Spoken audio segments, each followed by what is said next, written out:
welcome to the show, everyone. Tonight we have Zach on.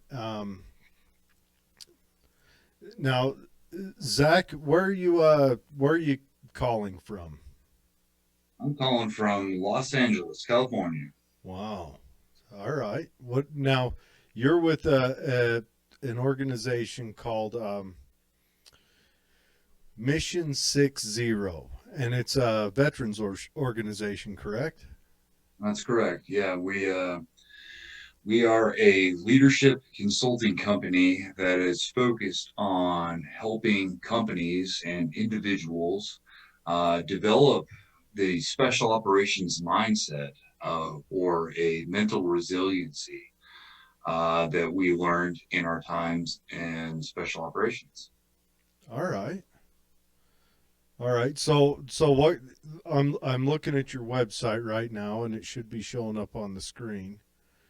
Um, so you offer just kind of um, you have a master class, keynote speaking, workshops, custom. So essentially, anyone can any organization or individual can call you up and kind of seek out some kind of mentoring from you guys, right? Yeah, we get all kinds of different individuals. Jason Van Camp, the founder of the company, wrote Deliberate Discomfort. It's a book and it talks about various experiences that certain special operations warriors went through over the last 20 years of combat. And it kind of has an undertone of Jason and his journey of taking over and becoming a Green Beret captain after graduating West Point as a football player from there. So he goes on this journey and he couples the book and he has data scientists in each chapter focused on a specific characteristic that is part of what we call the special operations mindset, or in this case, the deliberate discomfort mindset, which is the title of the book. So we published this book to really help people find a resiliency, to find a way to bounce back. You know, in the military, we people look at us and they say, wow, man, how could you go through all that and you're still able to get up and keep going? So, what Jason, the rest of the team has done, he's partnered with Medal of Honor recipients, he's partnered with the leading data scientists in the field, and we created a team at Mission 60 that's really focused on how do we take this message and how do we train people? How do we train companies? How do we train organizations on this deliberate discomfort mentality? It's a mindset, and it starts with the spiritual aspect. It starts with the physical aspect. It starts with um, there's all kinds of components that go into it.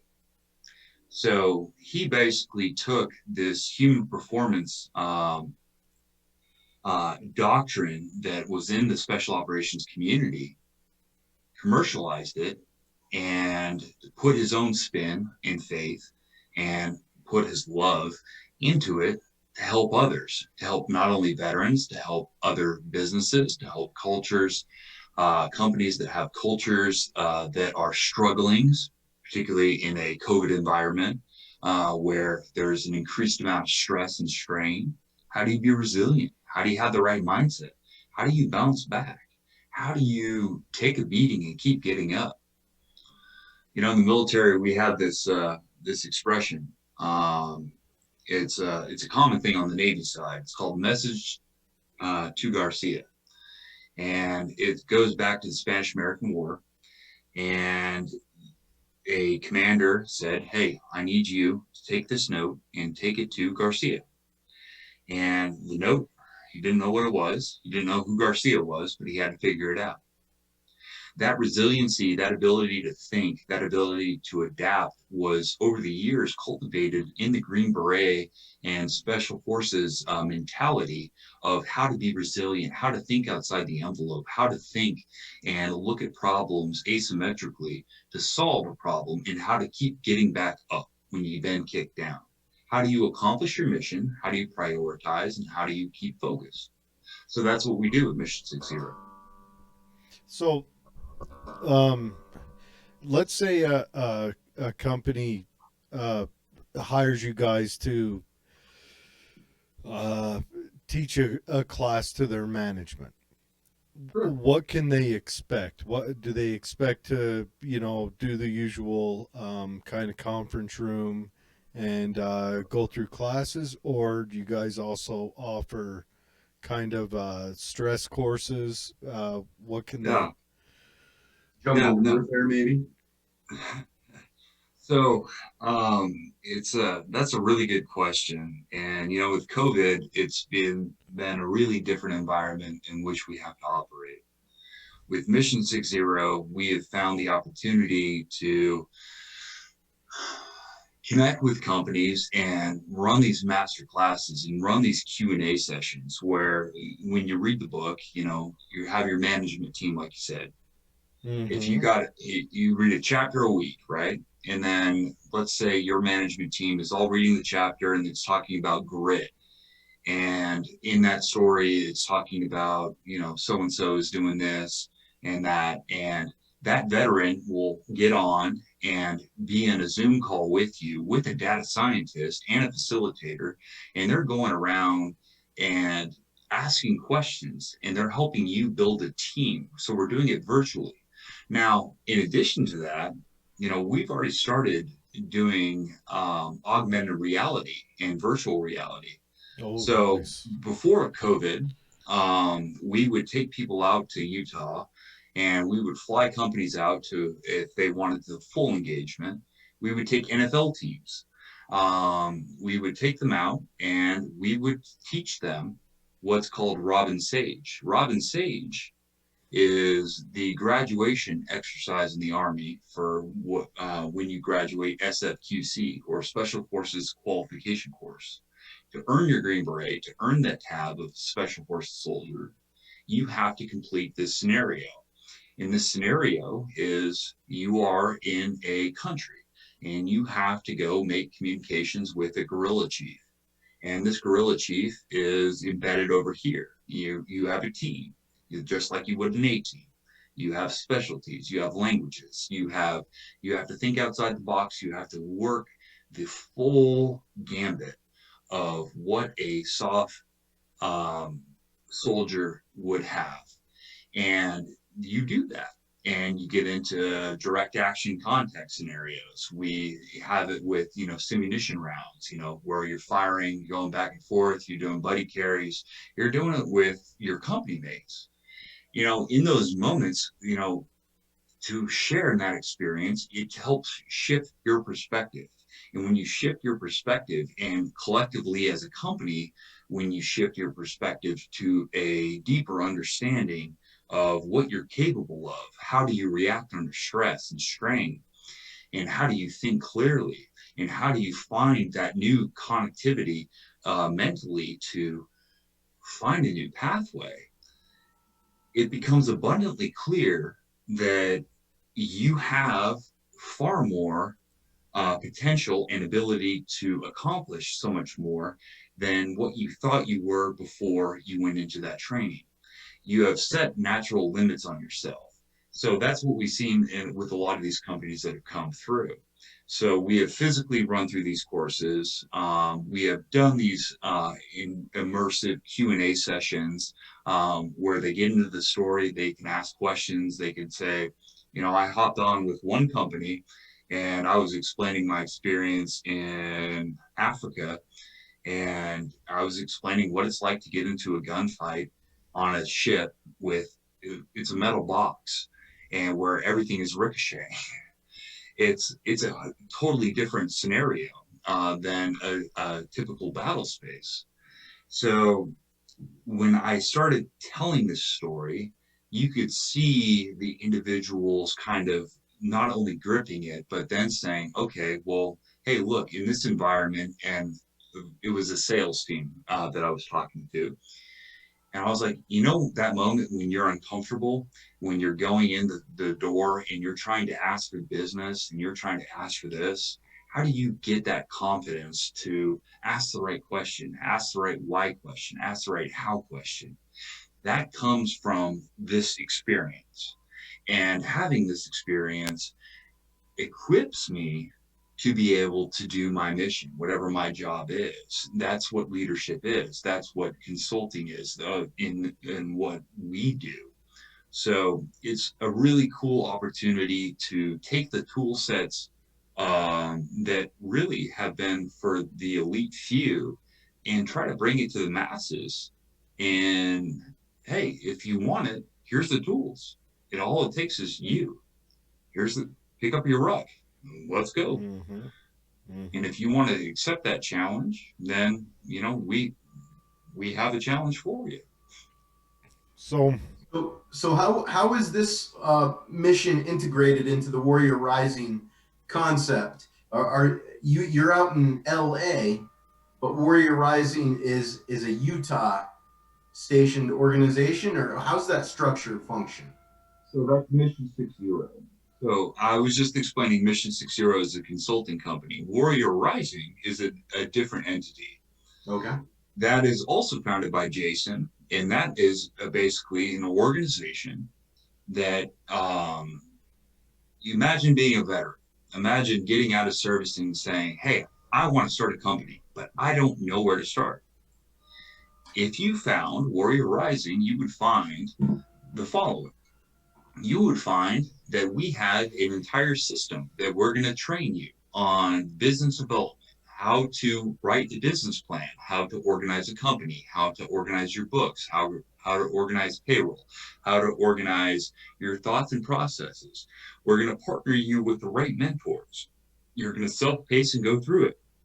If you graduate that, you're going to be at a spot that you are completely equipped to actually fund, found, and run your own company.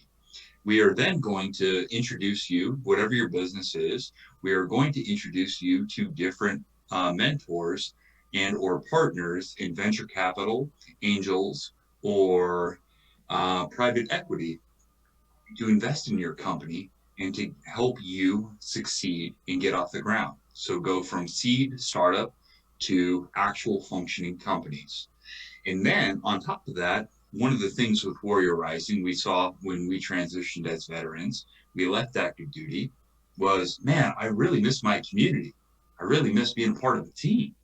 I really miss just, like hanging out with the guys and, just joking, smoking and joking. Um, so where do I find that? So what we've done is in each of the cities that we've launched different companies, we've started hubs. So we have these little tribal hubs in each city all across the nation that have now a connectivity and saying, hey, I went through Warrior Rising and they helped me. Cool, man. Dude, you're a veteran? Awesome. Dude, hey, dude, I'm running a company over here. Hey, what did you do about this for manufacturing? How did you do this? You can support other companies.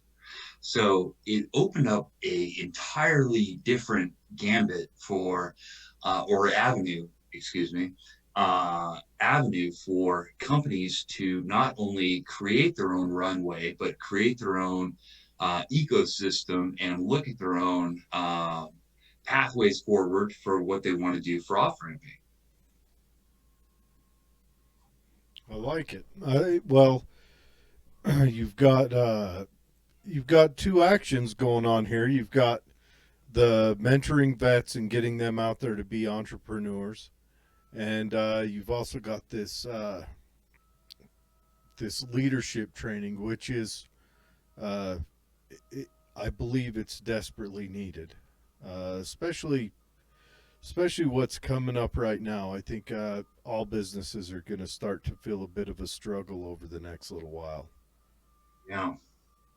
That's one of the hard things, you look across the nation right now, it doesn't matter if you're left or right, right? Mm-hmm.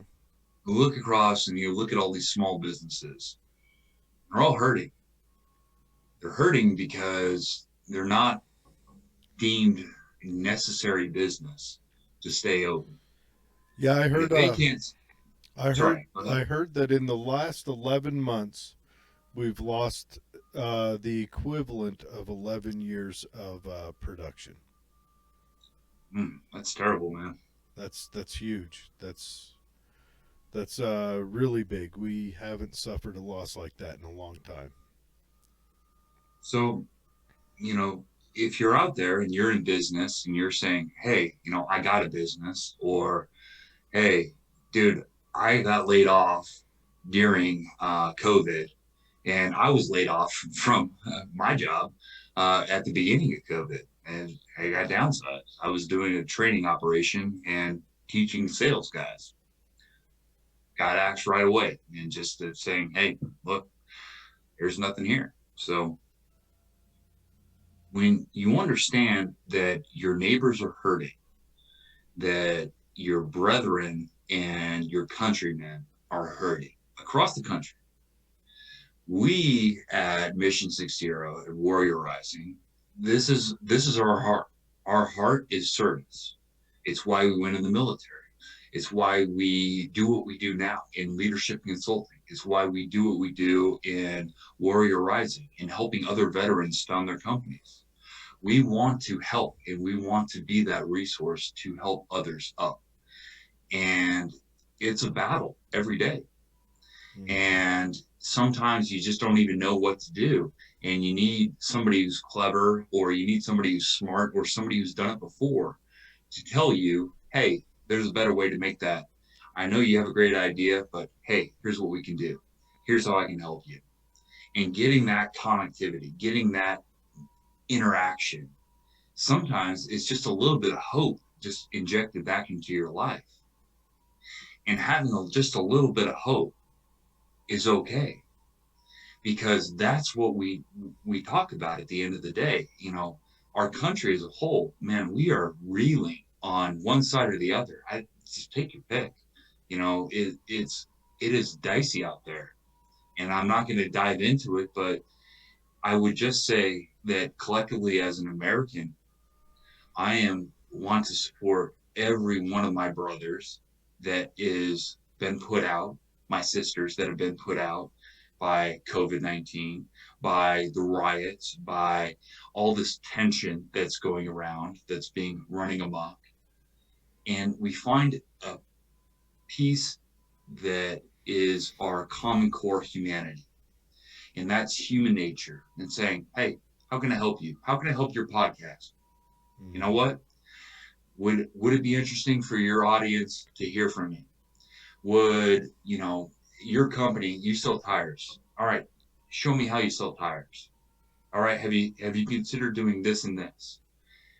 I don't mind helping people, because helping people right now, it goes back to that military service, right?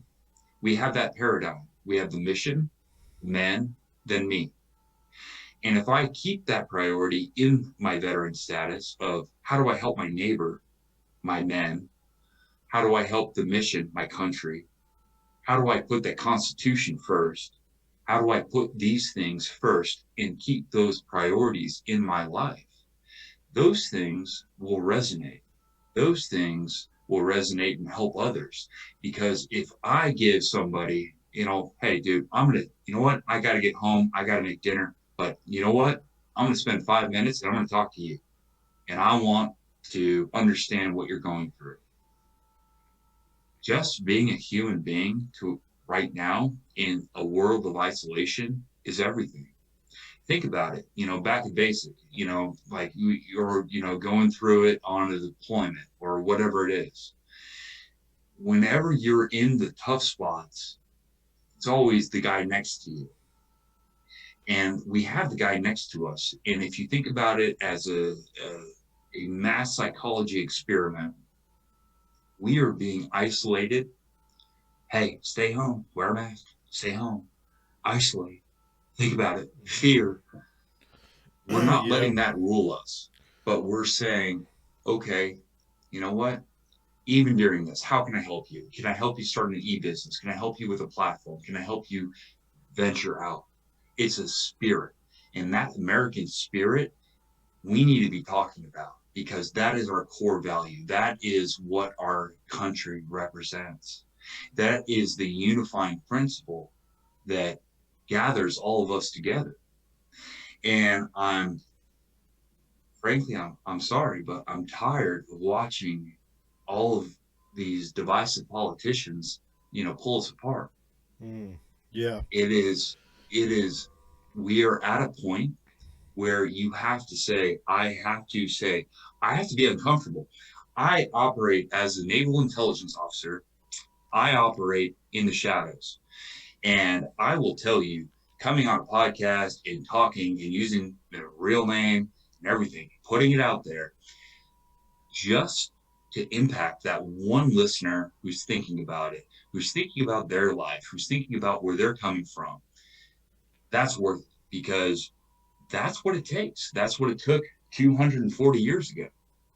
Mm. And it takes a level of idealism and pragmatic behavior to defend and stand up for what you believe in. And I believe in my brothers. I believe in the spirit that we actually can get along, that we can find a way to rectify and be unified. So, sorry to pontificate on you, No, but you're good. I feel like it's an undertone that is pulsating throughout the nation right now. Yeah. And I think everyone's looking for a social network that will help them structure themselves to be more able to survive in this dark winter that seems to be on the horizon here. And it seems like Warrior Rising and organizations like that, sponsored by veterans for veterans, that is one of our surviving outlets when we leave the environment of military service.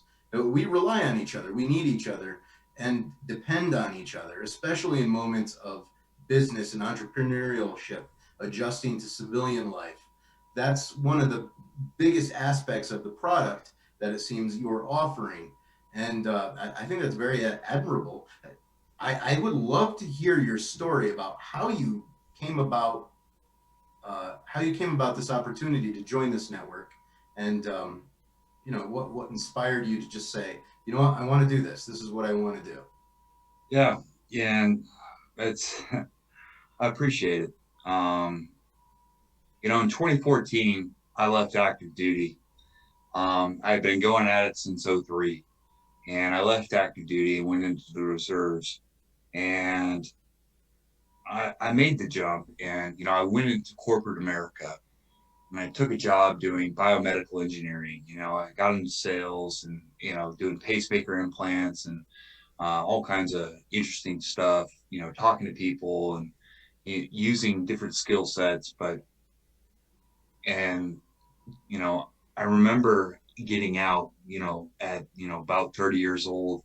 And I was like, oh man, I'm going to make so much money doing this. Hmm. And I was like, oh, I'm finally going to get paid. And then I get out and I feel just completely alone. I find out that my vocabulary doesn't resonate with any of my peer group. My life experience, post 9/11 doesn't resonate with any of these guys. They went to college and have been selling whatever for whatever amount of years. And, they got a mortgage and kids. I didn't have anything to relate to. And I started feeling more and more alone. And, it was that isolation, I lost a purpose. And I was like, we talk about the 22 all the time. For those of you who don't know, 22 represents the 22 veterans a day that kill themselves. And dude, I mean, I've SEALs, Navy SEALs, Green Berets, Rangers, um, infantry guys, Pogues. Just it doesn't matter. Um, it doesn't matter what you did, but there was a certain culture that I feel that when we left service, and I felt it distinctly. I mean, I joined right after 9/11. I enlisted in the Marine Corps, and then I got admitted to the Naval Academy, and became an officer and did all that jazz. But I'm going to tell you, leaving that culture of community, of a brotherhood, that was the single hardest thing. It was like I was banished. It was like I was no longer with the cool kids. I was just kind of out on my own. And now that I didn't have all the structure and I started to break down. And honestly, I mean, a couple years went by and Jason started this in about 2015, 2016. And I remember, I was doing really well in sales and I was, killing it, but inside there was no purpose. There was no hope. And I was just, had a young kid at home, and I was just struggling, just drinking by myself quietly, just, trying to just ease the pain of whatever I been through and whatnot. And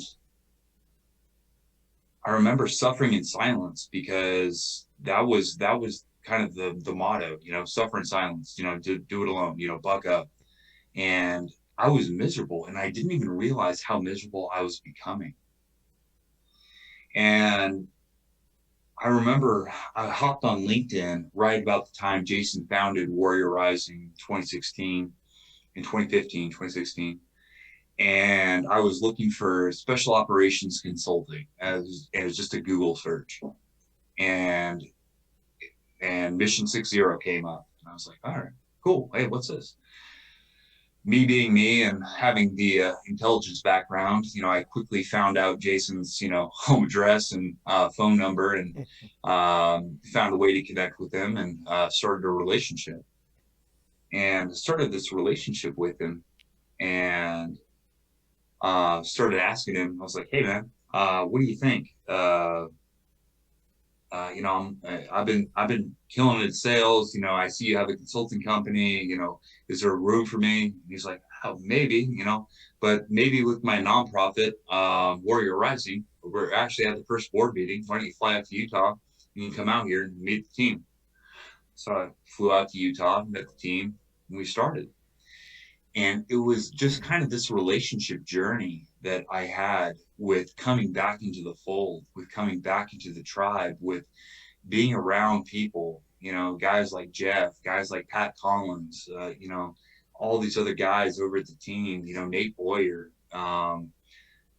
We all have these experiences, and we've all gone through this certain type of life. And to have a friend, to have a buddy that you can still call on, even though you're not in uniform, and be a friend, it mattered to me.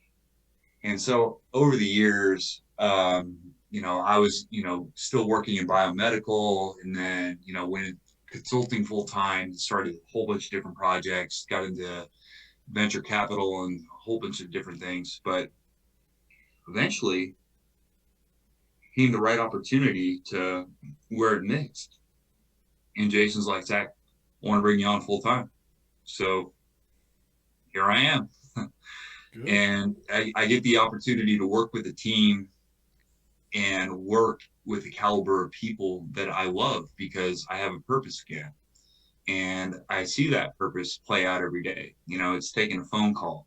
The volunteers we have that pick up a phone call and are talking to a veteran that they've never met, and they have an idea of how to help another veteran with music, and how to employ somebody who might not be able to get a job because dude went freaking high and right and went far out on the landscape. But we as veterans, we are our brother's keepers, and I take that really seriously. I've been to, let's see, 13 funerals this year, and in the last 10 years, I've been to 48 funerals. Hmm. So I'm This not that year's old. this year's And sounds like it's pretty distinct in those numbers. yeah, it's it comes from not only combat operations, but um, you'll lose friends, but then more more the sad part, Amanda Segura, she's a Navy veteran, and her little man, Guzzo, he was a SEAL. She got pregnant and was going to tell him that day that he took his life, Mm. and he felt alone. He felt isolated, and that's the kind of thing that I'm not okay with. I'm not okay with watching the destruction. I'm not okay with watching an opiate addiction overtake somebody's life. I would rather somebody go, do a micro dose of mushrooms or something.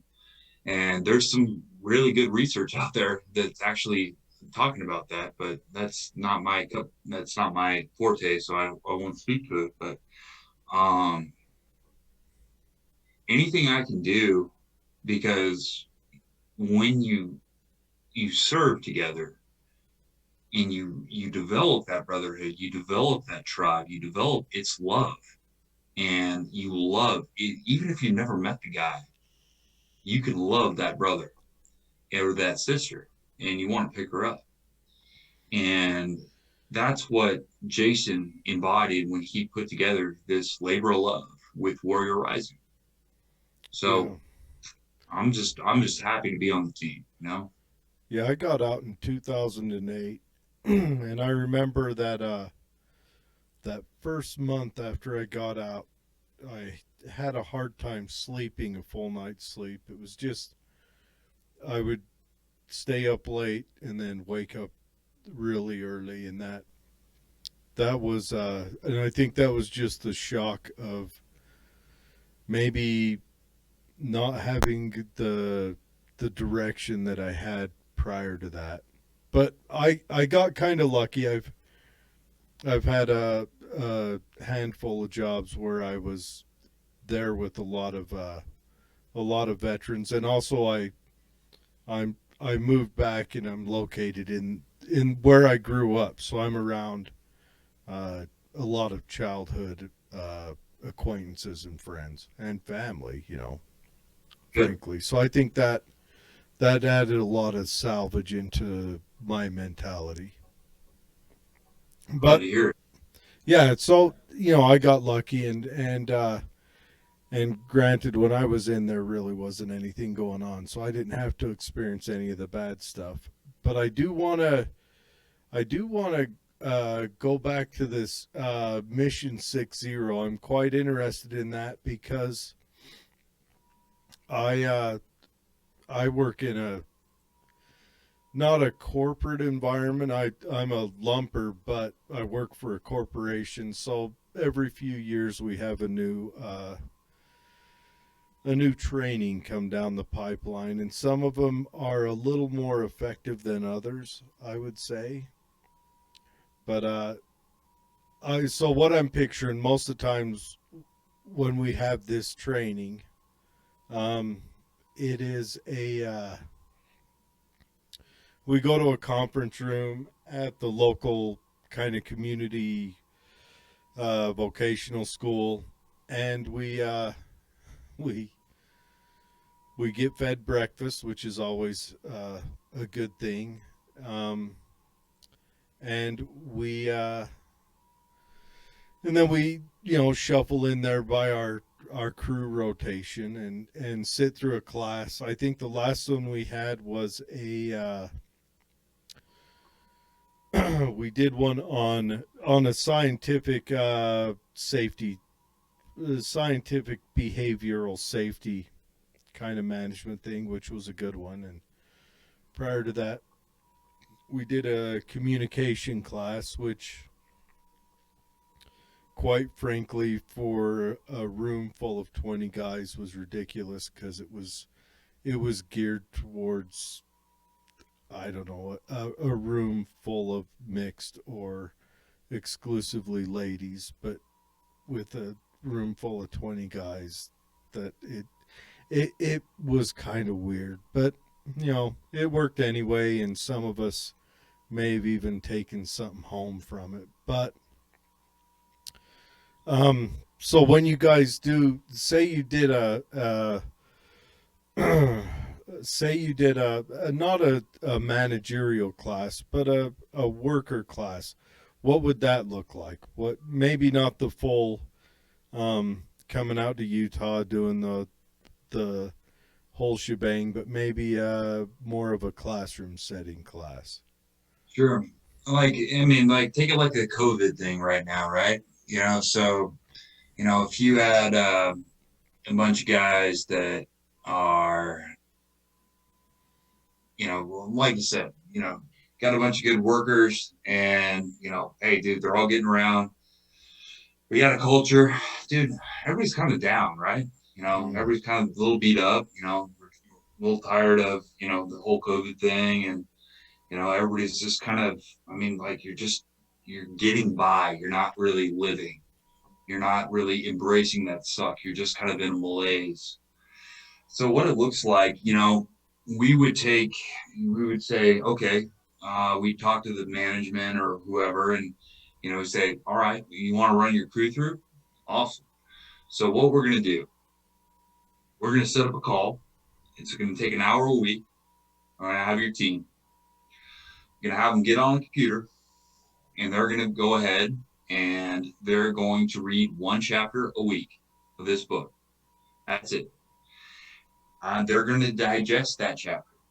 And then we're going to have a facilitator come in and start asking questions. So, let's talk about grit. Let's talk about the ability. What does grit mean to you? What does it mean? What do you see in the chapter? How do you see when your secondary shoot fails and you have been shot in the leg and you are crawling through a sewer drain to finish your mission objective? I'm explaining that story and going through my life lessons with these guys. Now they're like digging in. They're hearing from the authors. Not in this case, I'm not in deliberate discomfort, but I'm saying if I was that author, that story, that section, if it was Jason Van Camp, talking about the time that he's in a kill house and he forgets to dig down and he like goes around and the enemy combatant grabs his gun and pulls his barrel and shoots his partner in the head and the stack and wipes out his team. That's his mistake. How do you get that clarity? How do you get to that flow state? How do you get that moment to be in the zone?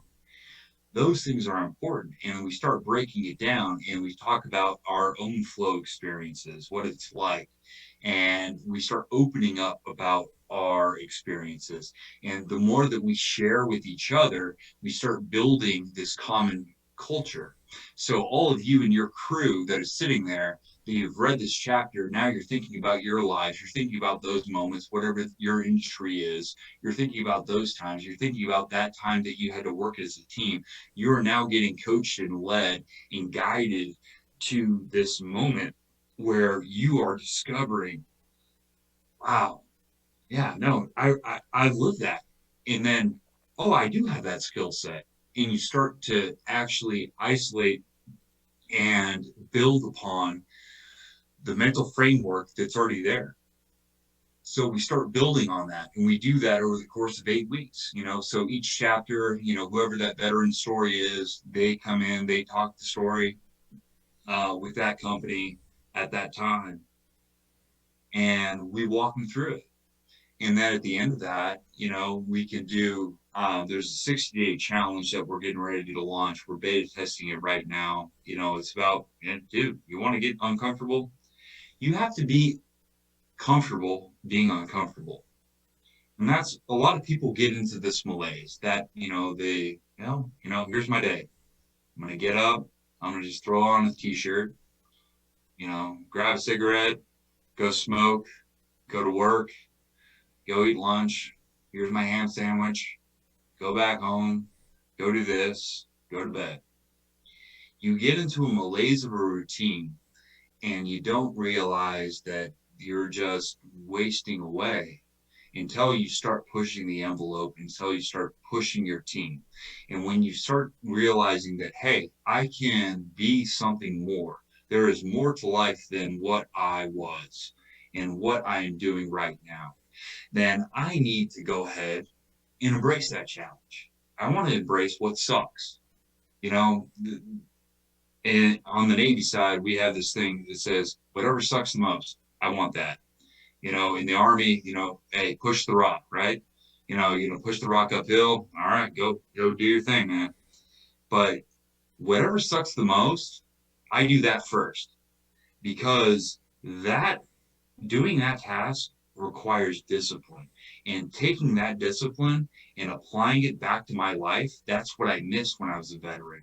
That's what a lot of civilians don't even have because they didn't have that experience. There's a letdown from a veteran moving out, there's a letdown from a disciplined lifestyle. A disciplined lifestyle doesn't mean a rigid lifestyle, it means a free lifestyle. Living a disciplined life where you push yourself, where you push your envelope, where you push your team, where you push to accomplish a mission, that right there is something worth building. Daniel Pink wrote a book called Drive, and in that book, he talked about what motivates man. Is it intrinsic or extrinsic? And we found that the intrinsic motivator is that man desires to build. And if we can build something, if we can build ourselves, if we can build ourselves and apply ourselves to a worthy cause, then we will not be with those cold and timid souls that know neither victory nor defeat. To paraphrase Theodore Roosevelt, 1906, Man in the Arena. Mm-hmm. So, Yeah. Yeah. I imagine right now my business won't be doing any trainings. We don't have to make uncomfortable trainings because I work in industry. We're uncomfortable all day. When it's hot, we're sure. hot. When it's cold, we're cold. And shift work. Most of our trainings have to do with uh, communication and safety and things like that, which are, still valuable trainings. I do believe that communication training we had Absolutely. was more geared towards something that you would see in it was a more of an emotional connection training, which you don't find in a group of guys quite often. That's not how they connect.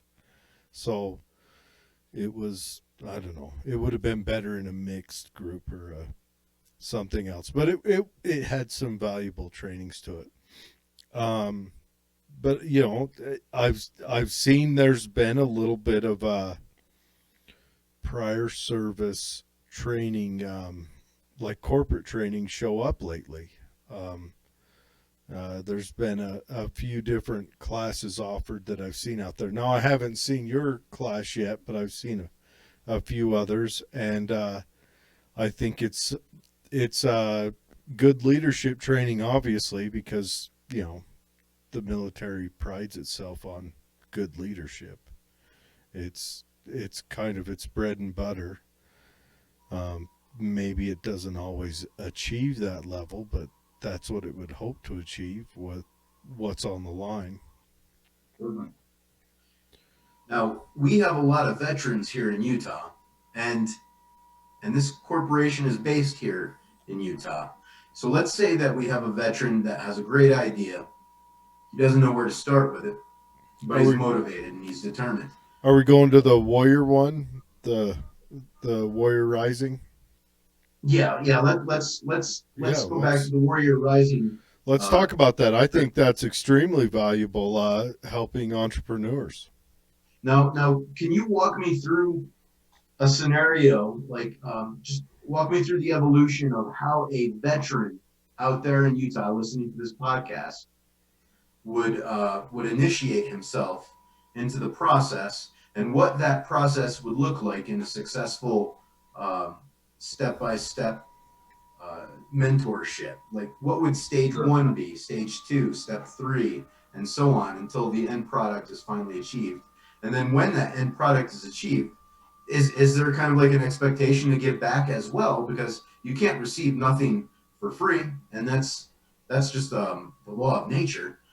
How does that whole cycle? Give me the whole life cycle if you could. Sure. So let's say you are Seaman Schmuckatelli, and you are free and clear, and you just moved back home to Utah, and you are sitting there at your parents' house, and you're like, man, dude, I have the best idea to how to make a self-licking ice cream cone. So you know what? Just go with it. So you have this idea, but you're like, man, I don't know anything about business. I was EOD tech in the Navy, and I don't know anything about that. So you're looking around, you look online, you stumble across somehow, some way, you find yourself at warriorrising.org, and you're like, huh, I wonder what this is. And you start reading about it. You start feeling like, wow, hey man, I'm a veteran. I have an idea for a company. Well, okay. Well, what's this application? Go ahead and fill out that application online at the website warriorrising.org. And then you're going to get an intake call. So the chief of staff of Warrior Rising, Ken Bernera, wonderful guy. Everybody needs Ken in their life. It's an inside joke, but I just need to put that on record for a podcast. um, so you're going to talk to somebody like Ken, and Ken's going to say, okay, hey, Seaman Schmuckatelli, thank you so much for reaching out to us. I see your application here that you have a self-licking ice cream cone. Walk me through it. What do you think? How do you think it's going to work? And walks you through. You start figuring out where the gaps are, where the gaps in knowledge are. So we have during the intake process, we start assessing and figuring out where are you weak? Are you able to make a business plan? Are you able to write out and articulate what you want to do? Do you understand what a minimal viable product is? Do you understand all these different things? And it doesn't matter if you don't. It's okay. We take existing companies. You could be a struggling veteran company right now. You're like, man, I just need to get my stuff together. Can you help me? Fill out the application, do the same thing. So you're going through this and then say, hey, congratulations, we're going to welcome you in. Now, in order to get connected with the mentor, you need to complete 66 different modules on how we are going to run you through the basic principles of understanding how business works. And we are going to teach you the fundamentals. We're going to teach you payroll. We're going to teach you the understandings of balancing books. We're going to teach you how you need to be accountable, what you need to do for product delivery, just in time delivery. All these things are going to come into effect. So we walk you through that. Let's say you were said Schmuckatelli, and you complete those modules. You get connected with a mentor. That mentor is somebody in your business vertical. In this case, you're the ice cream business, so you were in food services. So it might be a mentor that may be a senior vice president at Kraft Heinz Corporation. And he's saying, okay, hey, let's walk through your business plan. Let's see what's your strategy. You are now paired, and he is going to invest his time and his energy just like an angel investor or an advisor would do. But you have all that coming in an incubator format to you for free. And you're sitting there, you're getting all this knowledge, you're getting connected with corporate industries, and he's saying, oh, you know what? Hey, I may have a guy that is would really love this product that you're making, and I'm gonna go make that introduction. When do you think we can get to manufacturing? Okay, well, you don't understand manufacturing. Great. So let's walk through that. We're now going to escort you and walk you through the manufacturing process. We're going to take that vertical and whatever it is. You could be making a non-vertible American flag, which is a real company that came out of a Warrior Rising. Um, and you are going to take that product to market. Now, what are your avenues? What are your distribution points? How are you going to collect revenue? How are you going to balance your budget? How are you going to do all this? We have now trained you and equipped you with a mentor and guided you through this to get you started in your business. Now, let's say, oh man, I created this widget, right? And this widget is amazing, but I need to manufacture 10,000 of these widgets to make it cost effective. So, in order to do that, I need to get some private equity lined up, maybe maybe a government grant. Well, at Warrior Rising, if we have the capability, we could either write you a check for the grant money to help you get that initial capital to fund that first line of production, or we will get you connected with a venture capitalist or a private equity group or an angel investor to that is interested in your product and what you're doing and will help you develop that product and take you to market. So that's kind of the whole life cycle of the mission of the Warrior Rising life cycle. Now you're out there, now you're a business. How do you give back? Nothing for free, right? So now you're a company out there, you're successful. We have a new company that this guy has a self-destroying ice cream cone. Okay, cool. It catches fire and everybody loves it, whatever. And so we reach out and we're like, hey, we got a new company. They're just starting up and everybody's just going bananas for this self-exploding ice cream cone.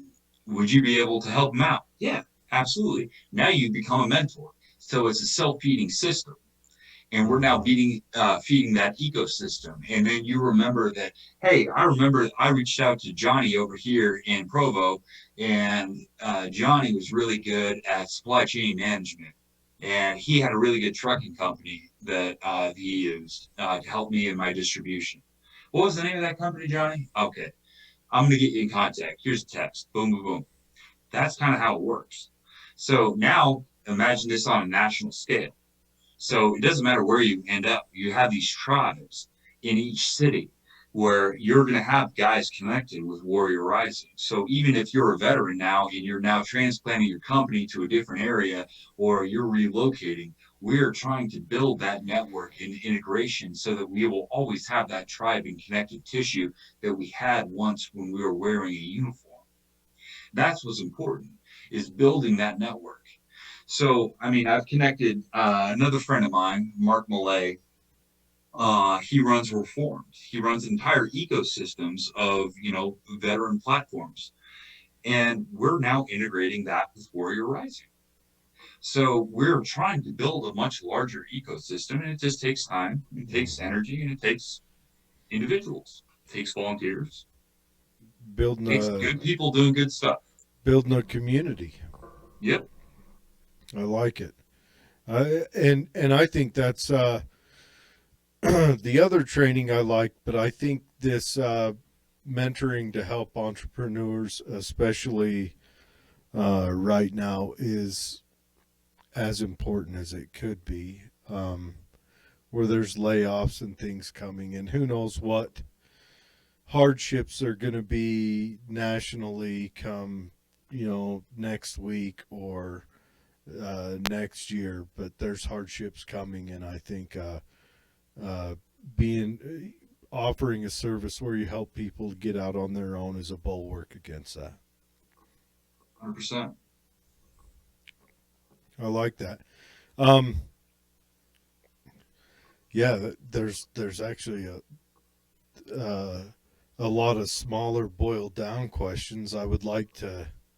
I think. I think I would like to know. I mean, you guys have obviously your business model has come up against hardships because of this, Yep. and you're in California, which is under tyrannical government, and we're in Utah, which is uh, Much better. he would like to be a tyrant, but again, we're in Utah, and let's just say the color of this state is the red hue is doesn't work well for tyranny at this moment in time. You know, it's weird how everything has changed since the 60s, but so he really can't. He just came out the other day and talked about how he wanted. What did he say, Dave? He wanted a special lockdown circumstance because now that tests are easier, more available, our numbers have gone up. I know it's shocking, really. Wear your mask or else is pretty much what he's Yeah, saying. or else what? I don't know.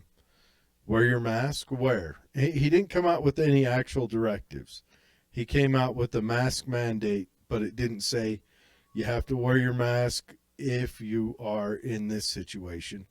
Most of the businesses has picked up um, policies within their private business to have masks worn, which I completely respect. But I'm sorry, I don't respect it when government tries to go tyrannical. And I'm just glad ours hasn't gone as far as what could we call him, Lord Newsom has, or any of those other, you know, It hasn't genuine. been successful. We'll put it that way.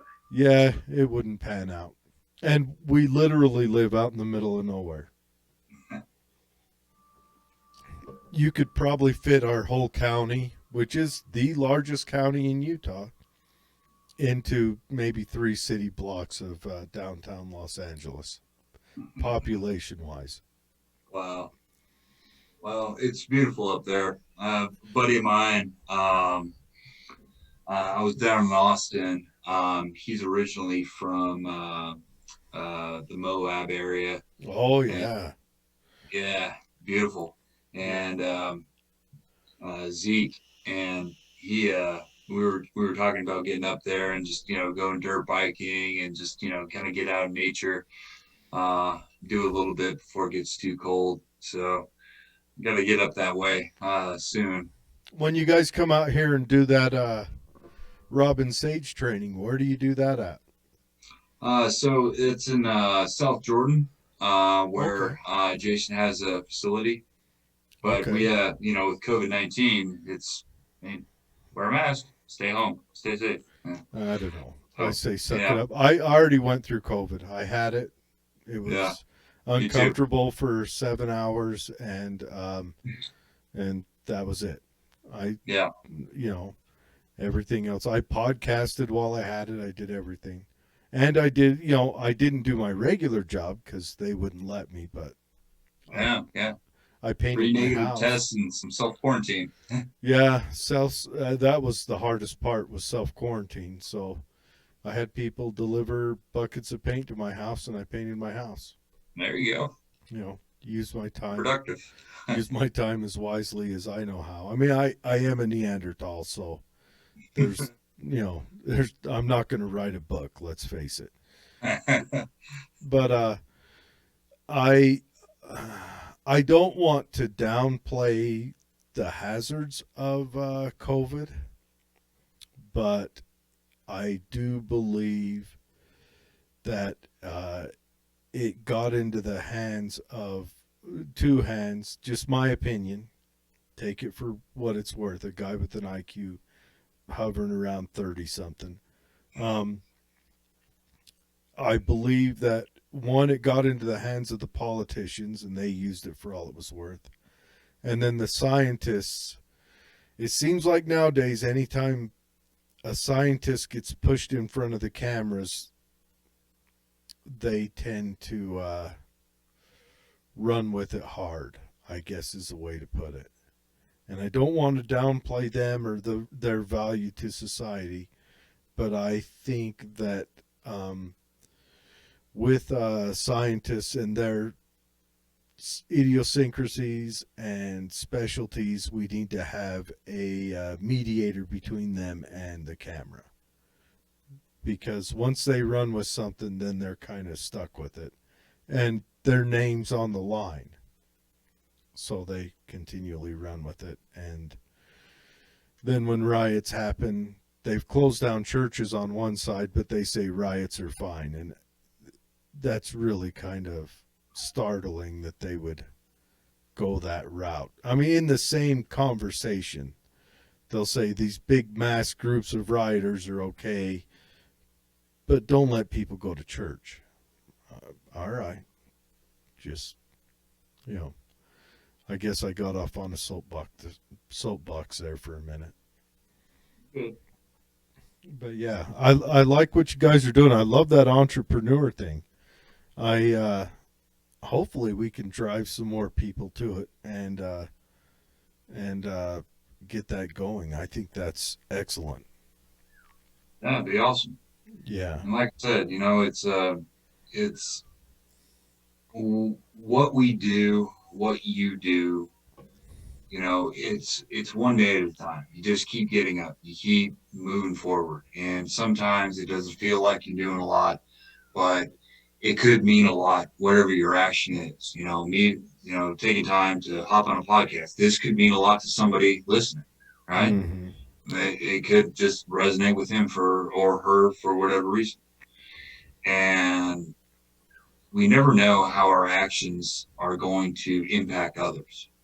And as long as we just do it to the best of our abilities and we look and prioritize people above, we we take care of each other. And when you do that honestly and you do it from a good place in your heart, then that's forget the whole socialist thing. That's really what it is right there. It's just you're just accountable. It's just love. It's just being a good person. And it's not hard to do. It doesn't take a lot. It just means stop your day. Ask the guy next to you instead of just running off and just go, "You doing all right? How are you?" And the more you can do that, the more you can take care of your fellow man or woman. It's going to resonate and it's going to impact and change other people. So I appreciate you doing the podcast. Yeah. Well, thanks for coming on, especially in industry where you're producing something. You go out, you're producing something. That's something that the guy next to you may use or may need or may supply a part to help you produce. I mean, it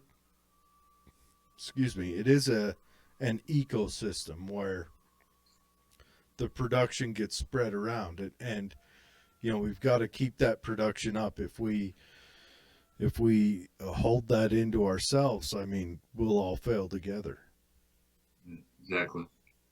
Yeah. Yeah, definitely, Zach. Thanks for coming on. Thanks, Zach. Yeah, Absolutely. this is an interesting conversation and a lot to chew on, and it's nice to hear that there's a entrepreneur mentorship that can help veterans get out and start up their businesses. And there's a lot of veteran owned businesses that has been very successful. I don't know if they're still around anymore, but that what was that clothing company, the Fubu company? That was a veteran business. That was a guy got out of the army, took his GI Bill and went to college and did whatever, and then made I don't know if it's still popular, but at one time an extremely popular clothing line. You know, I remember that story. Hearing his story always stuck with me. He was just a Yeah. soldier that got out. Look at look at Nick, the guy we work with in marketing at Diesel Jack Media. His first company was Ranger Up.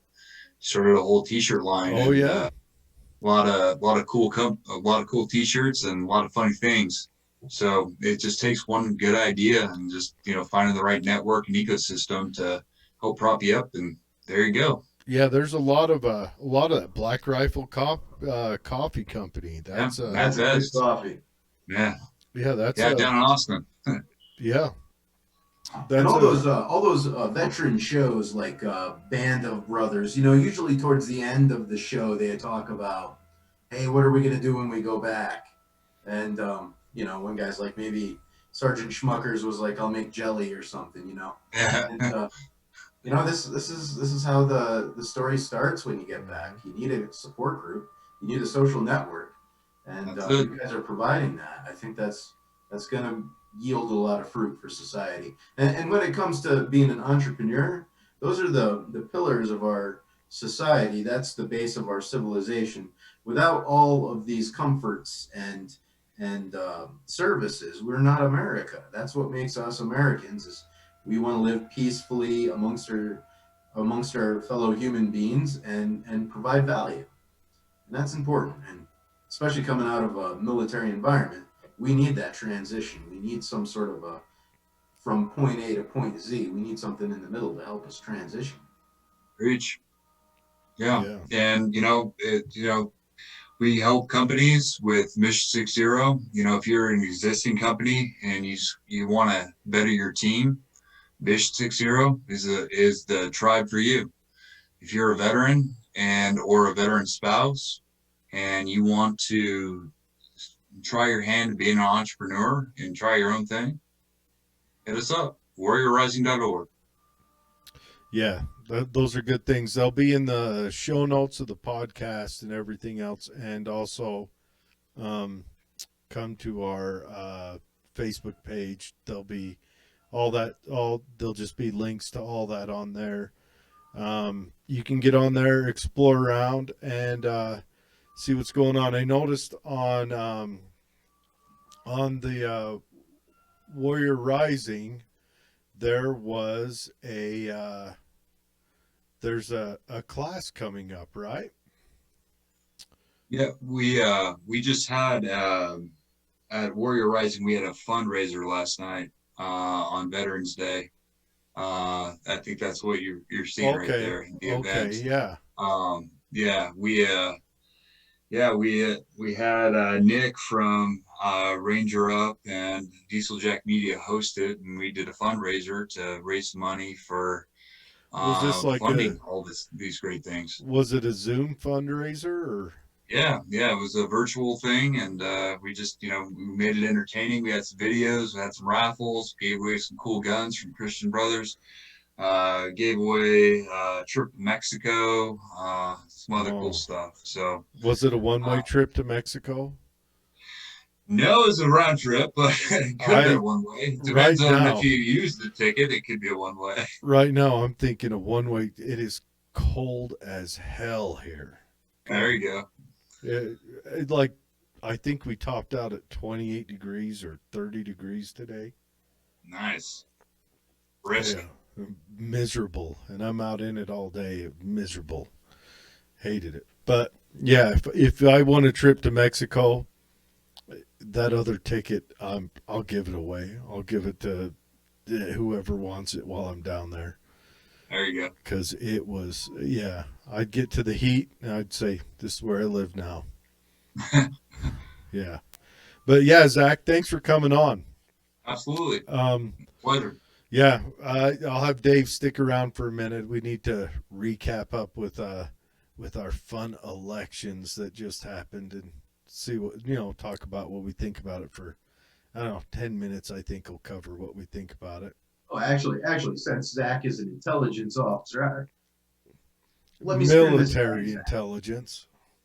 Hey, are you familiar with of the technology where, as in Google Earth, they have a picture of the Earth, but now they have these surveillance systems where they can actually do full video over a city, like 24/7. Are you familiar with those systems? Hmm. So I'm thinking like this elect. I don't know if you like to talk politics or not, but not at all, right?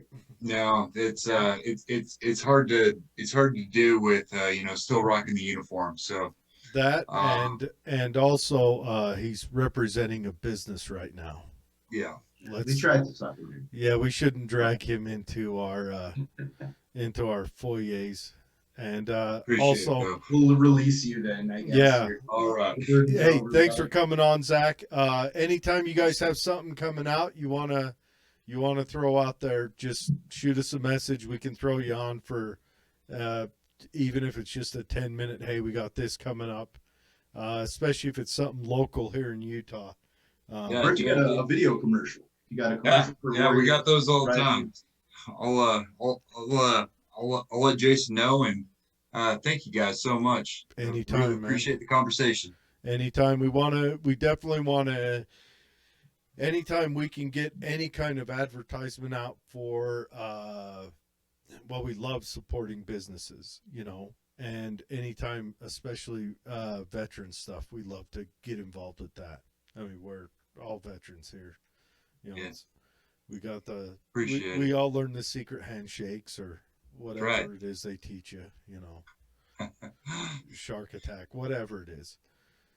We all know about that. All right, Zach, you have a good All right, one. We'll gents. let you jump out, and then me and Dave will take 10 minutes here. See you later, man. All right, Take care, everybody. out here. Bye. All right, Dave. So Yeah. So listen to this theory. They're surmising that possibly there was a lot of surveillance activity in the skies throughout the election night. Or to what week. end? So what they're doing is they're doing full surveillance on particular cities where they're videotaping everybody's activity. The vehicles, they can watch them go wherever they got to go. They can rewind and see where they came from. So everyone who's dropping off ballots and picking up ballots, they can actually see the activity of where they're going visually through aerial surveillance. And if they get a tip on a particular location where there might have been some fraudulent activity, they can zoom in on that street and just observe that location and see what happened visually. So, But how would they? Well, here's my question: how would they tie that together with, like, what fraudulent activity are you talking about? maybe there was some ballots dropped off at the dump that they discovered. Oh, okay. So that's what you're talking about. Yeah, they had that instance. There was Wisconsin. There was a handful of ballots dropped off. They were actually, if I remember, overseas ballots, Mm-hmm. and it was just a tub that was thrown out. Yeah, yeah, I could see But that. what the theory is they're trying to align all the accusations with some video surveillance that they're using this new technique. Well, it's not too new, but even some civilian agencies offer it. But they hover around the city and they basically do Google Maps, but instead of a pictorial image, you're getting full video. So 24/7 surveillance of the entire city. And when you want to look at a particular timeline of a snapshot of, say, a street, you can do that. And I think they might actually try to utilizing that technology to kind of like prove or disprove all these accusations that are going on. And I think that's Well, pretty relevant. I think ballots being thrown away in this election. This election's historic. We had the most voter turnout ever, and which is, I don't know. On one instance, I'm like, maybe the mail-in ballots caused that, or maybe it was just such a build-up for this election where we had Trump versus Biden and that battle royale, to where everybody felt the need to voice their opinion on that.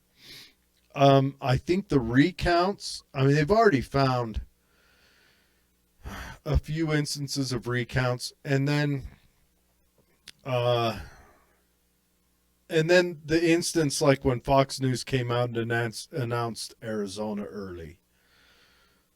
What that does is, if people are still voting and a news publication comes out and announces it early, is that puts a drive, because people want to be in with the winner. They want to bet on the winning team, even if it just draws 3%. That's still a percentage, where that's within the margin of the window, that the window of difference in Arizona between Trump and Biden was that 3%. So I think that was shady. And that was done by Fox. So everybody who thinks Fox News is your buddy and you're on the right wing of stuff, they're not your buddy.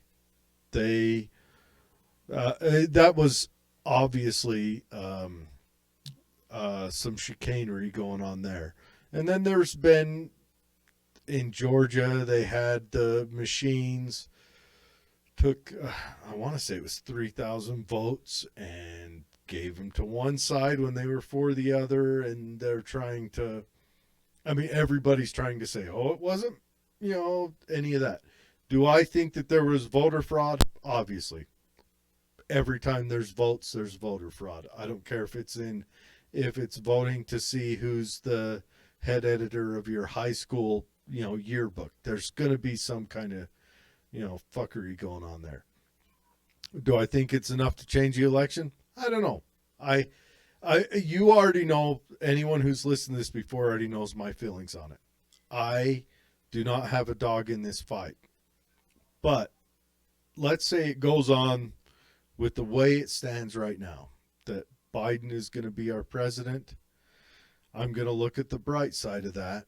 And the bright side is that I think that will allow us to go back to economic normal faster, because there's no doubt that this coronavirus and all that other crap was used as a political football within certain regions, areas, cities, and states.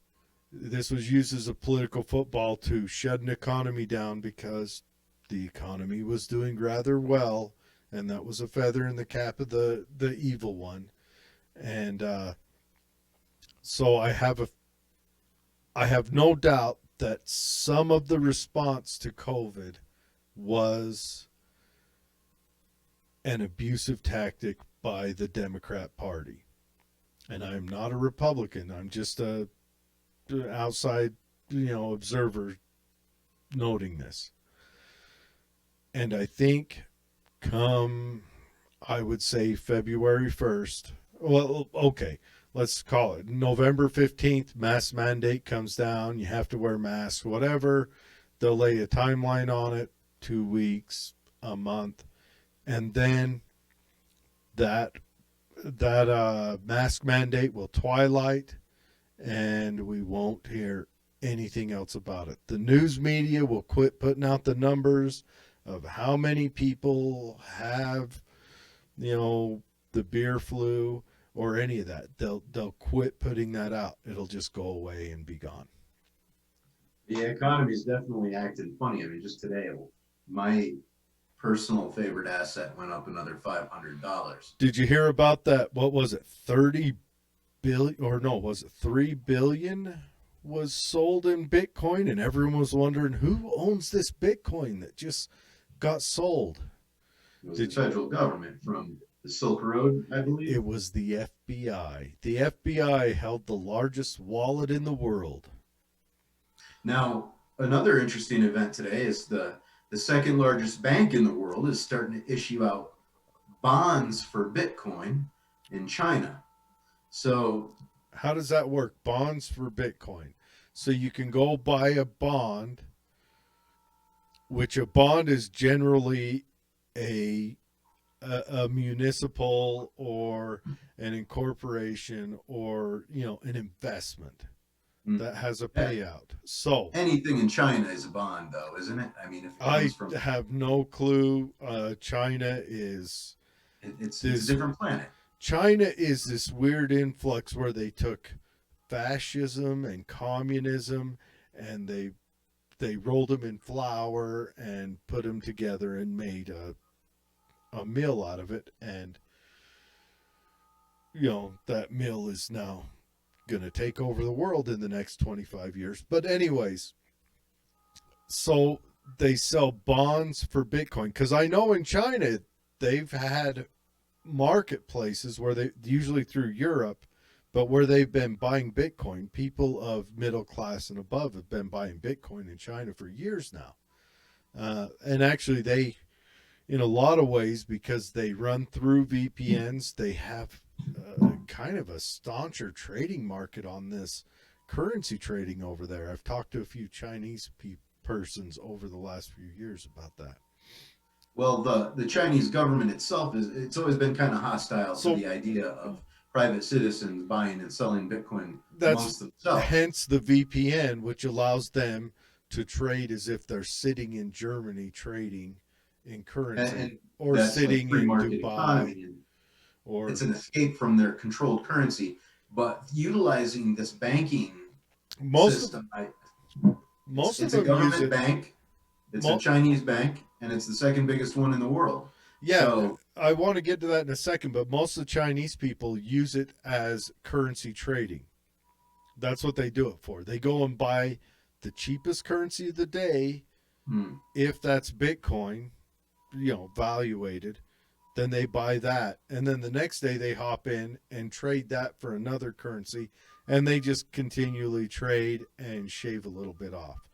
Those right. the people I talk to. I don't know anything about it. I'm a Luddite who, works out in the cold.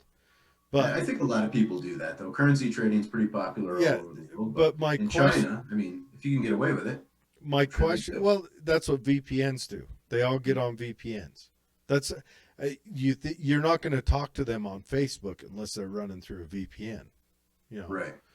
But anyway, so about this bonds for Bitcoin, is that a bond where you buy into this bond and then the bank then turns that over and builds one of those computer farms that mines Bitcoin?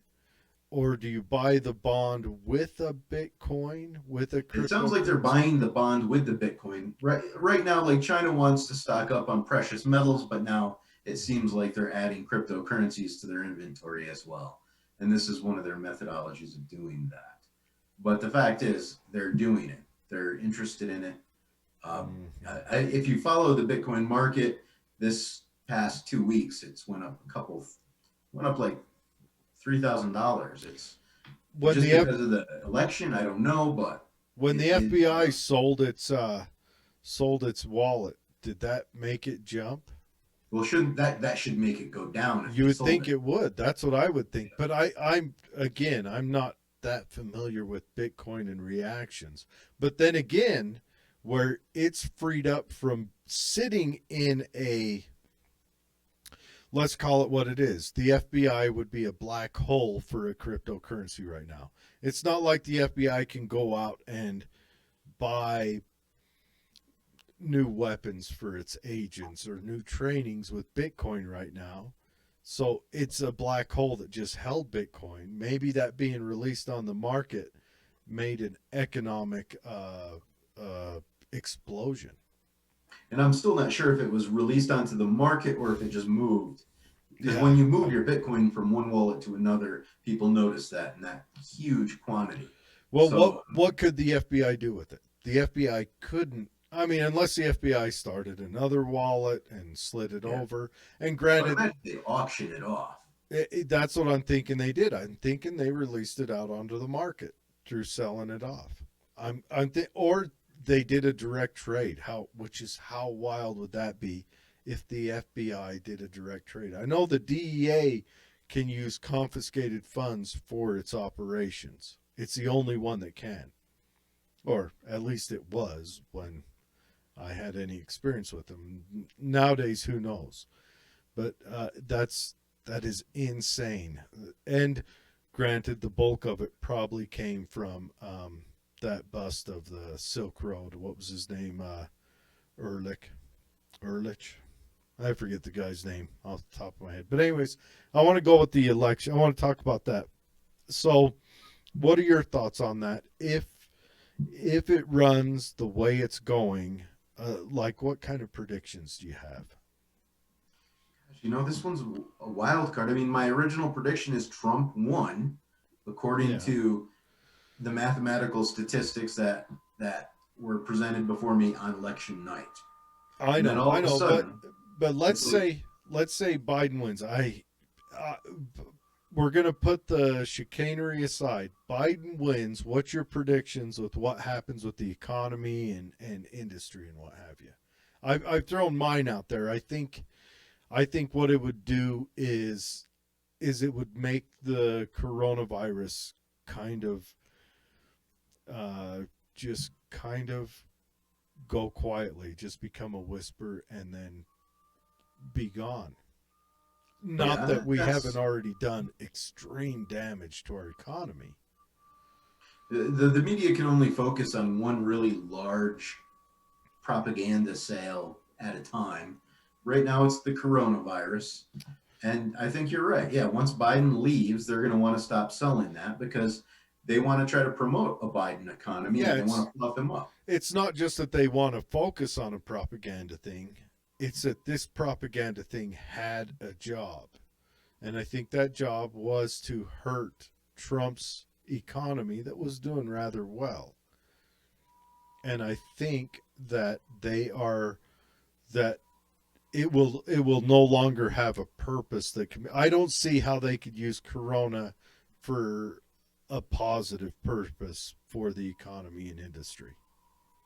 Yeah, And I completely agree with you. that's just my thoughts. I You know, definitely on it. my little bit of a conspiracy mind. I think that the virus is real and it is a hazard to people of certain age groups or certain comorbidities. And yes, it has done damage to some people who fall outside of that, but on average, it's we can measure what it does. I And can I tell you definitely, though, Jared, if Biden does win, the conspiracy that was this virus a product of a war lab in Wuhan or it'll go. basically all that stuff will go away. Oh We'll yeah, never know. it'll go It'll away. be so clouded up. With Trump in office, I think there'll still be some more opportunities to dig and point fingers. Let's switch the tables. Let's say they go through all these recounts and Trump takes Pennsylvania, Michigan, and Arizona, and Trump, maintains the presidency. Do you think that the coronavirus will linger longer? Because we watched what the news did. They at first they reported deaths, overall deaths, and if you count where those deaths happened, they happened in Democrat states, or let's call it what it is, northeastern Democrat states, like your home state. And those are where I think it's something like 30% of the deaths in the United States happened in four states in the Northeast in retirement homes that had mandates to accept people back into the retirement home who had tested positive. It's Now, a no, that'll all go away though if Biden well, wins. no, but hold on, we're flipping the script. You're jumping off subject here. Trump wins. Do you think? I mean, we're under Biden. We're not going to have an accounting of that. But if Trump wins, do you think that there'll be an accounting of that? I mean, I don't know how the people of New York are not bringing New York, Pennsylvania, was New York, Pennsylvania, Jersey, and Connecticut, or New Hampshire, whatever. I don't know how those governors and those agents over the health system there are not being brought up on charges. I don't know how. The people should be fighting to bring them up on charges. They should. How many of your grandparents, your relatives, old people that you knew growing up died because that hospital ship would have been a feather in Trump's cap? Yeah. Well, I think sadly, it just the people of America are so used to this kind of being walked all over by the government. I really think they're kind of soft over there. They're not like gonna arm up into militias and drive pickup trucks down the street. They're gonna say this sucks, and I got to go to work and pay my mortgage tomorrow. But And I think if they had a Republican command system there with their Democrat majority, I think it would be a different answer. Just as if here in Utah, where it's a Republican, majority, had a Democrat stepped in and did something like that, I think we would see something like that happen. But I think party alignment tends to dominate logic nowadays. Well, there wasn't a head that rolled for putting those COVID patients in those uh, older older folks home. And if there wasn't any heads rolling by now, you're not going to see any. Yeah. There's a certain tolerance that Americans can take, and we haven't yet reached that tolerance yet. I don't know what the level of tolerance would be to actually put Americans out in the street banging uh, pots and pans like they do in Brazil, but I don't even think we're close to it. I think we Well, can tolerate a lot more abuse. I think And Brazil has people out banging pots and pans because Brazil has one, the gap between the haves and the have nots in Brazil is so much more vast than we have here. I mean, in Brazil, have nots doesn't mean you have a cell phone and running water and, outdoor or indoor plumbing and cable, and you're overweight. Have nots in Brazil means you're living in a different century. And the haves in Brazil, you're living in the current century. Where the have nots here, their biggest health hazard is obesity. And I'm not saying that to be, to brush aside their hardships. I'm just saying there's a different animal between Brazil and here. you'd be surprised how obese they're becoming in Brazil. Last time Well, I went there, it is was that their have-nots becoming obese though? yeah, Up they're in the getting fat. favelas? They're getting fat, but it's the same thing in Mexico. Like Mexicans, they're starting to eat all the fast foods and things like that Hey, all over the McDonald's is world. everywhere. Yeah, McDonald's is everywhere, not only dude. McDonald's. You've got your Subways and your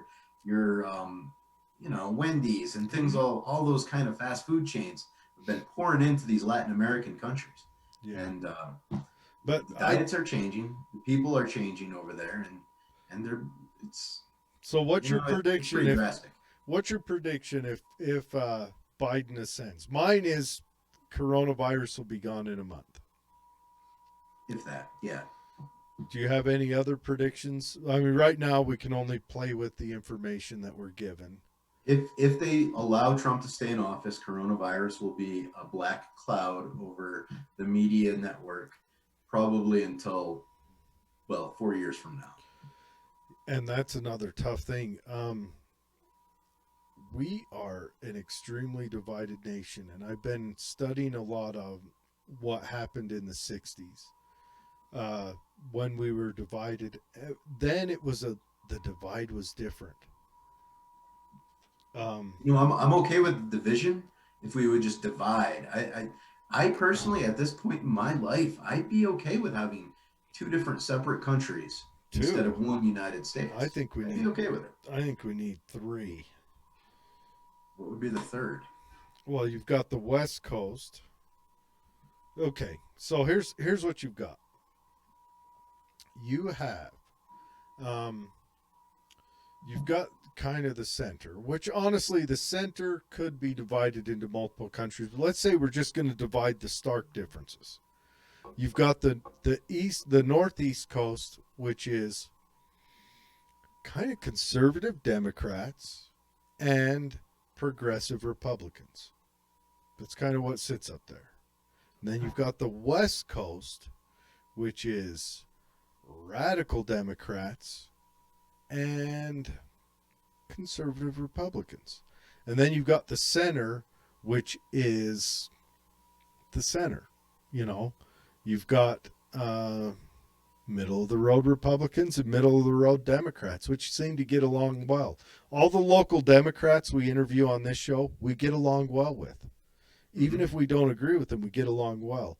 But you couldn't picture that happening on the West Coast because they have that's a big driver of our differences. Now, back east, I would dare say I would get along better with our most progressive Democrat here than I would with the average progressive Republican there because they want to bring in that dominant control that the Progressive Party started in the Republican Party in the United States. I mean, that's where it started. Our first progressive president was a Republican. and they still kind of have that, you know, allow me to make your decisions for you kind of back east. And so it makes me wonder if, you know, if these regions wouldn't get along better on their own. I don't know. I wish I could convince people more over to my page to where it didn't matter. I would like to, my ideal election would be the election results are in, 370 million Americans, and 25,000 people voted, and they're all politicians. And with your thought process, Jared, you said you cannot vote because you don't feel comfortable telling other people who needs to be their leader. I don't, well, no, two processes. One, a basic process. I don't think that people who need a leader are qualified to choose that leader. They, if you need a leader, you're not smart enough to choose who that leader is. And two, I don't feel, this is the most important part, this is the personal part. I don't feel that I have the rights, the values, the knowledge, whatever, to go in there and choose um, and choose who gets to lord over you in my name. Now, I thought about this today, and what if what if veterans were allowed to have a second type of vote where they can say, I want to take a vote away from this state, a negation What do you instead of a mean? vote. Like as a group of all the veterans voting, or just one single veteran? Because then we Each revert to single my veteran. system where nobody, no state gets a vote. I mean, let's say each single veteran gets a vote for who they want to vote for, and they get a vote to say, I want to take a vote away from this location.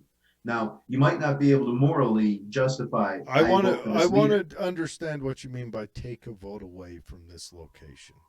All right. Like I could say, I mail in a ballot that says -1 for Biden in Wisconsin.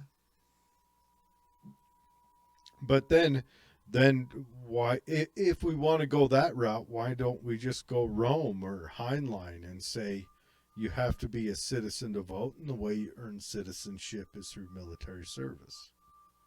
Well, I'm just thinking in terms of negation. Would that also violate your perspective to say, no, I don't think that person Well, of course it would, because would? not only would you be forcing it on your neighbor, but you'd be forcing it on the guy 10 states over or 10 houses down. You'd be forcing your, you would be extending your reach of force out. Taking a vote away is the same as making a vote. Okay. Now, see, I thought maybe you might see that one a little differently if you're negating instead of forcing. But A negation so that other votes have stronger strengths is still a vote.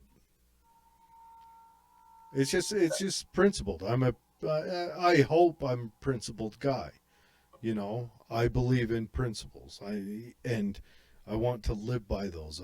A personal philosophy, if you will. And granted, it's not a philosophy I've lived with all my life. I joined the military. I did all that other stuff. It's a philosophy I've come to in the last 10 years. Hi, Patricia. Cheers. Cheers. Why? What are you drinking? Whatever day bright. I drank one of my home beers, and now I'm drinking a tiny bomb from the Tiny fine. Bombs, Yeah. I never tried that one. though Well, that's a brewing company out in Arkansas. no, it's in Tennessee. It's in Memphis, Tennessee? Tennessee. Yes. I thought it was Arkansas. Well, cheers to life. Cheers to you. All right. So, but that's just my thoughts. I think that, you know, I think if Trump wins, we're going to have the sword of COVID cleese hanging over our head as long as it's profitable for the media class. If Biden gets For me in, to lose, to get over, to have the cure of I COVID. I don't think it'll matter. And even if they come out with the vaccine, then that sword will be trying to get the government to force that vaccine on everyone. That'll be the next.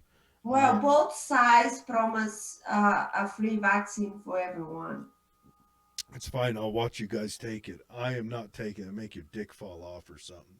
Okay, give me yours. I just want to fucking travel. That's all I want. You can have mine. You don't have a Yes, penis yes. anyway. Give me in this tick, that tick, the however can get me out to my world to fucking travel and get out of this shit here. Yes. Yeah. But anyways, we're gonna stop this stream now. Everyone, thanks for joining us. Say hi to Patricia and Well, I don't even know he was alive. I thought I was just yeah, you jumped on while we were live. All right, thanks for joining us, and we'll see you guys again All right, buddy. next week.